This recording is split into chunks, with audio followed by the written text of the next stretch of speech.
الحمدللہ رب العالمین والصلاة والسلام علی سید الانبیاء والمرسلین۔ ناظرین السلام علیکم ورحمۃ اللہ وبرکاتہ۔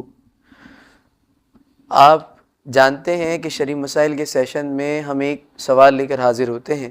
آج جو ہمارا سوال ہے وہ نام رکھنے کے بارے میں ہے کہ بہت سارے مسائل نام رکھنے کی وجہ سے پیدا ہوتے ہیں یا نہیں ہوتے، اور نام کیسا رکھنا چاہیے کیسا نہیں رکھنا چاہیے، اس حوالے سے ہم بات چیت کریں گے۔ یہ ضروری اس لحاظ سے ہے کہ لوگوں کو یہ بات معلوم نہیں ہے کہ نام رکھنے میں کتنی احتیاط کرنی چاہیے۔ بہت سارے لوگوں کی یہ غلط فہمی ہے کہ ہم ایسا نام رکھیں جو کسی کا بھی نہ ہو، ایسا یونیک نام رکھیں جو کسی نے پہلے رکھا ہی نہ ہو، جیسے کہ رویدہ، نفع اور اس طرح کے ایسے عجیب و غریب نام کہ نافع۔ اب یہ جو نام ہیں ان کا کوئی صحیح معنی نہیں ہے، تو ایسے ناموں کو نہ رکھا جائے۔ پہلی بات اس بات کا خیال رکھا جائے کہ نام جو ہے وہ بزرگان دین کی سیرت سے لیا جائے۔ کسی بزرگ پر نام ہو، کوئی صحابی رسول کا نام ہو، اہل بیت اطہار کے اتنے پیارے نام ہیں، ان میں سے کوئی نام رکھا جائے تاکہ ان ہستی کا فیض بھی اس بچے کو ملے۔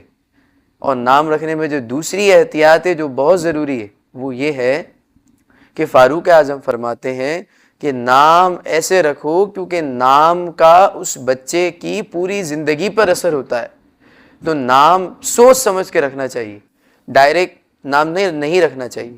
اور جس شخص کو نام رکھنے کا علم نہ ہو وہ نام نہیں رکھے تو زیادہ بہتر ہے۔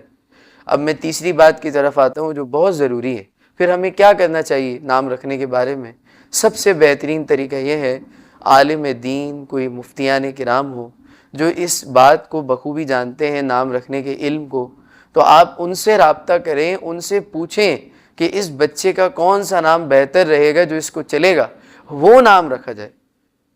میں اس بات کو ضروری سمجھتا تھا، میرے پاس 2-3 جگہوں سے یہ سوال آیا کہ اس پر بھی آپ بنائیں تاکہ لوگوں کو اس بات کا علم ہو جائے کہ نام رکھنا کوئی آسان بات نہیں ہے، پوچھ کر رکھا جائے، سلیقے کے ساتھ رکھا جائے تاکہ اس کی پوری زندگی پر اس نام کا اثر پڑتا ہے، تو اس کا نام کا اثر اچھا ہوگا، نام کا معنی درست ہوگا تو اس بچے کی زندگی اچھی گزر جائے گی۔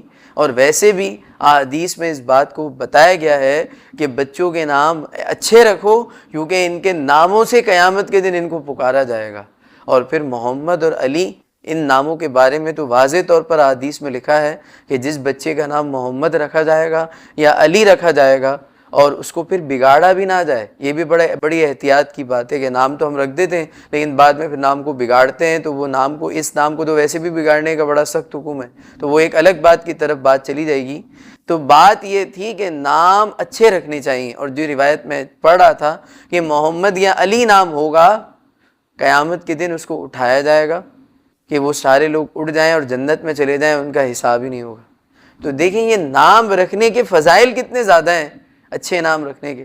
تو اللہ تبارک و تعالیٰ سے دعا ہے کہ ہم بھی اپنے بچوں کے صحیح سلیقے والے نام رکھنے کی اللہ ہمیں توفیق دے، اور بزرگان دین کے ناموں پر اپنے بچوں کے نام رکھنے کی توفیق دے، اور دین کو صحیح طریقے سے سمجھنے کی توفیق دے، اور حق کو قبول کرنے کی توفیق دے۔ آمین بجائے نبی الامین صلی اللہ علیہ وسلم۔